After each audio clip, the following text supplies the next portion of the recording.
আজকে আমাদের আনন্দের বিষয় অ্যাডভোকেট ফজলুর রহমানের মতো প্রথিতযশা স্বনামধন্য মুক্তিযোদ্ধা আজকে সরকারি দলের বেঞ্চে উপস্থিত, যেটি বিরোধী দলের মধ্যে খুঁজে পাওয়ার কোনো সুযোগ নাই। বিরোধী দলের বেঞ্চেও মুক্তিযোদ্ধা রয়েছেন। আমি নিজেই রণাঙ্গনে দেখেছি গাজী নজরুল ইসলাম সাতক্ষীরা, তিনি একজন মুক্তিযোদ্ধা। Please continue. 1971, 1990 এবং জুলাই আগস্ট তিনটি আন্দোলনই আমাদের ঘরে। এরকম ট্রফি অন্য কোন রাজনৈতিক দল বাংলাদেশের ইতিহাসে দেখাতে পারবে না। মাননীয় স্পিকার, আজকের এই মহান সংসদে আমি দাঁড়িয়ে একটি কথা বলতে চাই। মাননীয় প্রধানমন্ত্রী দূরদৃষ্টিতা, মাননীয় স্পিকার আপনাকে নিয়োগ, আপনি ওই চেয়ারে বসে আছেন মানে 1971 বসে আছে। আপনি হচ্ছে বীর মুক্তিযোদ্ধা, বীর বিক্রম। আপনাকে দেখলেই অনেকের ভালো লাগবে, অনেকের হয়তো ভালো লাগবে না, কিন্তু আপনি 1971 সালকে রিপ্রেজেন্টেটিভ করছেন এই মহান সংসদে দাঁড়িয়ে।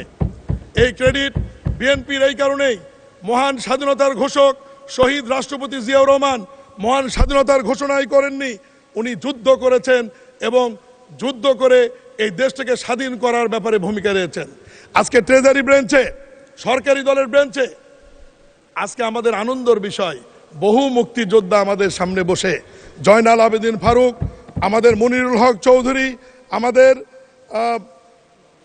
স্বাস্থ্যমন্ত্রী সাখাওয়াত হোসেন বকুল সহ অ্যাডভোকেট ফজলুর রহমানের মতো প্রথিতযশা স্বনামধন্য মুক্তিযোদ্ধা, আজকে গয়েশ্বরচন্দ্ররা, ইকবাল হাসান মাহমুদ টুকু সহ অনেক প্রথিতযশা স্বনামধন্য মুক্তিযোদ্ধা আজকে সরকারি দলের বেঞ্চে উপস্থিত, যেটি বিরোধী দলের মধ্যে খুঁজে পাওয়ার কোনো সুযোগ নাই।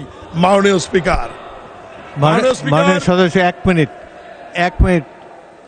বিরোধী দলের বেঞ্চেও মুক্তিযোদ্ধা রয়েছেন। আমি নিজেই রণাঙ্গনে দেখেছি গাজী নজরুল ইসলাম সাতক্ষীরা, তিনি একজন মুক্তিযোদ্ধা।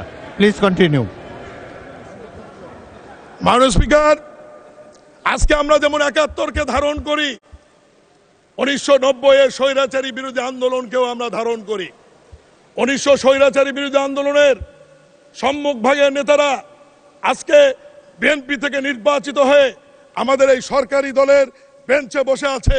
জনাব আমানুল্লাহ আমান, খায়রুল কবির খোকন, আবুল খায়ের ভূঁইয়া, বকুল সহ অনেকের কথা আজকে আমরা যারা আছি 90 স্বৈরাচারী বিরোধী আন্দোলনের, এখন যদি আমরা বলি বিরোধী দলের বেঞ্চে কি এরকম আছে, ওনারাও দাঁড়িয়ে বলতে পারে, কিন্তু তাদের নাম কিন্তু ইতিহাসে আলোচনায় নাই। আজকে বিএনপি এমন একটি সংগঠন যারা তিনটি আন্দোলনকে ধারণ করে এবং তিনটি আন্দোলনের ট্রফি তাদের ঘরে। 1971, 1990 এবং জুলাই আগস্ট তিনটি আন্দোলনই আমাদের ঘরে। এরকম ট্রফি অন্য কোন রাজনৈতিক দল বাংলাদেশের ইতিহাসে দেখাতে পারবে না। মাননীয় স্পিকার, আজকে যদি আওয়ামী লীগের কথা বলি, আওয়ামী লীগ 71 বলতে পারবে, 90 বলতে পারবে, জুলাই আগস্টের ট্রফি কিন্তু তাদের ঘরে নাই। আজকে বিরোধী দলের বন্ধুরা জুলাই আগস্ট বলতে পারবে, 71 এবং 90 এর ট্রফি কিন্তু তাদের ঘরে নাই। একমাত্র দল বিএনপি, যাদের ঘরে 1971, 1990, জুলাই আগস্ট তিনটি ট্রফি আমাদের ঘরে রয়েছে। এবং বিরোধী দল হইচই করে বলতে পারেন মাননীয় স্পিকার, 90 তাদের কথা বলতে পারে, কিন্তু 86 সালের নির্বাচনে ঢাক ঢোল পিটে তারাই আওয়ামী লীগের সঙ্গে গিয়েছিল, আমরা যাইনি। মাননীয় স্পিকার।